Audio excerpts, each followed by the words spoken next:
Thank you all for being here. This is an incredibly important discussion that needs to be had. It needs to be exposed, and we must all work together to find solutions.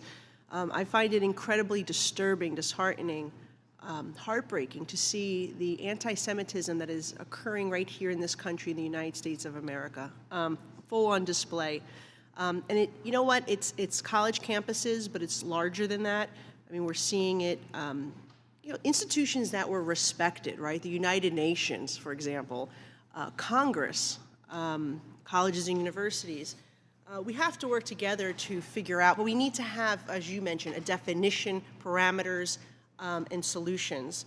I think that some of the things that we've been seeing for this next generation, certainly on our college campuses, are disturbing. And we've mentioned a few of those horrific threats, assaults, incidents that have happened in universities. University of Maryland may have been one of the worst, referencing Holocaust 2.0.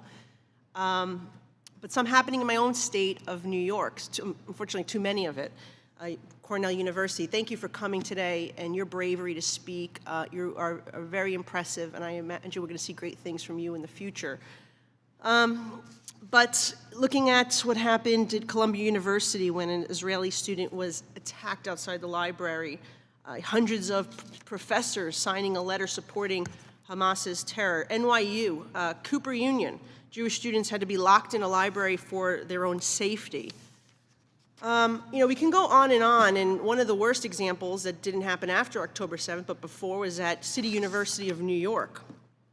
All right, we had the law school last year thought it was a good idea to have an anti-Semitic graduation speaker who actually said, quote, "I want to celebrate CUNY Law as one of the few, if not the only law school to make a public statement defending the right of its students to organize and speak out against Israeli settler colonization.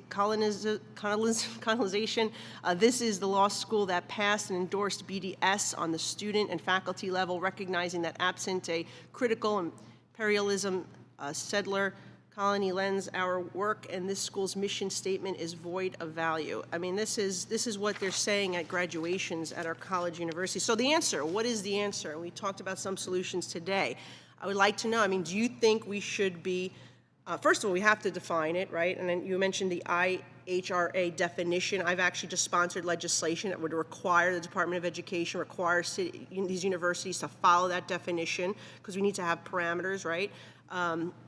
Or else it always is a slippery slope. But I think we need to use that definition and then go after these institutions and strip federal funding from colleges and institutions that allow, that fund, that facilitate events that promote anti-Semitism, or have professors that teach it to our young people. The fact that, they're teaching our young people that Hamas, that they're freedom fighters, that they're not a terrorist organization. That's what they're teaching our young people, and it's disgraceful. What about federal financial aid? Should we be prohibiting that aid from being used at such institutions? Those are American tax dollars. Maybe they should be going to better universities that are not teaching these things to our people, so maybe we want to prohibit that. Maybe we should be rescinding tax-exempt status from these institutions and organizations.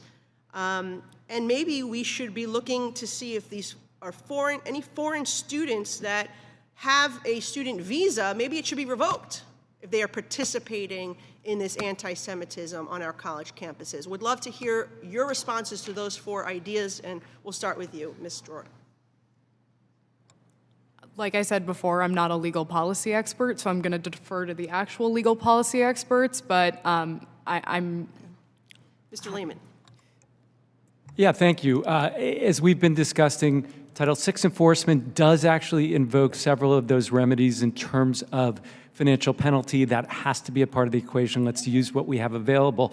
I also want to go back to a prior question about DEI and briefly just point out the world is upside down. We have DEI offices who specifically in the wake of October 7th made a point of celebrating resistance and alienating their Jewish student communities. It's literally backwards. So apart from financial penalties, if there are DEI offices accountable to provide the same protection for Jewish students that they should be affording to every other minority. I definitely support revoking visa status. As an immigrant to this country and a proud American, I had to go through a rigmarole in order to become a citizen. I think that it should be revoked, and we need to make sure that they're not using our democracy against us. They're using the democracy against us. We can't allow that to happen.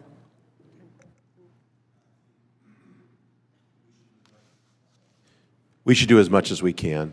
I think everything from adopting IRA to implementing DEI, requiring with anti-Semitism to Title VI remedies. I don't know enough about revoking people's student visas, but again, the full force of the law will make these universities listen. Thank you.